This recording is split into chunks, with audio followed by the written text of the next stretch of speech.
Commentary is vital on any wrestling show. I could argue it is the single most important element, especially for people who aren't in the arena experiencing the show live. If any of you watching this underestimate the crucial role commentators play in making the wrestling shows we watch on TV more enjoyable, I suggest you try to watch any wrestling show from your favorite promotion on mute. I bet you would instantly realize how strange wrestling without commentary is. WWE had many voices on their commentary tables over many years that were not only entertaining but sold the action in the ring. Tony Schiavone, Jim Ross, Bobby the Brain Heenan, Jesse the Body Ventura, Gorilla Monsoon, Jerry the King Lawler, Vince McMahon himself, and even Randy Savage had a brief stint as a commentator. If I asked you to close your eyes while I read out these iconic names, you would probably instantly hear each one of these men's voices in your head. These are the legendary voices of WWE's past. But will the voices of WWE's future be as iconic? I don't think so. Commentary on WWE today is wooden. It doesn't get me excited, it doesn't get me invested in the storylines unfolding in the ring. Most of all, it tends to put me to sleep. There have been so many times in the last 2 or 3 years when I felt like muting the TV for 3 hours while Raw was on. It's bad enough that the show is long and repetitive, but boring commentary adds to the show's lack of excitement. Storytelling is what makes professional wrestling an art. Like any great novel, the story needs to be well written, but a well-written story is nothing without a brilliant narrator. This is how I feel about wrestling. The commentators aren't only there to call the action in the ring, but they're also supposed to narrate the story unfolding in the ring to me and you, the people watching at home. Tom Phillips, Byron Saxton, and Samoa Joe make up Raw's current commentary table. On SmackDown, the duo of the veteran Michael Cole and Corey Graves calls the action. I enjoy the commentary from this duo more than the trio on Raw, although Joe is by far the best commentator between the three. The commentary today is okay, but I can't help but feel it should be better. Imagine anyone who has sat on WWE's commentary table in the past 3 years calling some of the most iconic moments in WWE's history. Shawn Michaels winning the WWF title from Bret in an Iron Man match at WrestleMania. The Undertaker's debut at Survivor Series.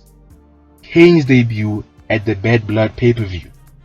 Mike Tyson and Stone Cold Steve Austin squaring off and having a tussle on Raw. Undertaker hurling Mick Foley off the cell nearly to his death on the commentary table below.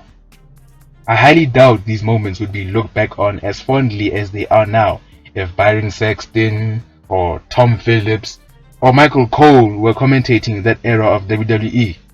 You could argue the commentary sucks because the product right now is terrible.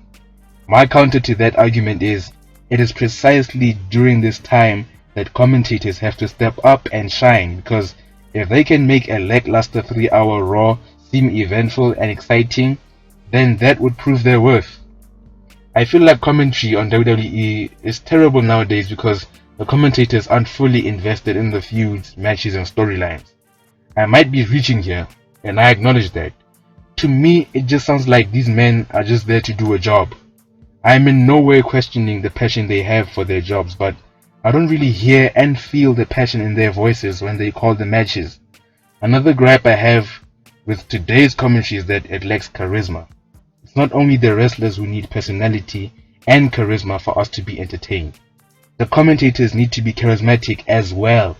I like my commentators with a bit of wit, humor, a good knowledge of wrestling, and the ability to suspend my disbelief so well that I am engrossed by the action in the ring from bell to bell. I could make a long video about all the misinformation Tom Phillips and Michael Cole have shared with us, whether it be about the wrestlers and their actions or events that have recently happened. It makes them look like they don't care enough to do their homework about certain things or pay attention to events happening in the ring.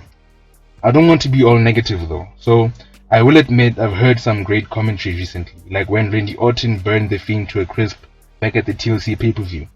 Joe was especially memorable in that moment. Another great example is when recently on SmackDown, before their much anticipated match at the Royal Rumble, Kevin Owens drove Roman Reigns through an announce table and Michael Cole went ballistic. His raw reaction in that moment made that segment for me. My point is, brilliant commentary goes a long way in making the overall product not only good but great. And unfortunately for us, the commentary on WWE today is far from that. This is Ring Banter. I'm Kat, the African Mark, and thank you so much for watching, guys. For my next video, I'll be listing my top 5 greatest wrestlers of all time, so look out for that one because it's going to be really interesting. As always, don't be shy to leave a like and hit that subscribe button. Hit that subscribe button. Hey, you watching this? Dude, I said hit that subscribe button for more wrestling content. And as always, peace.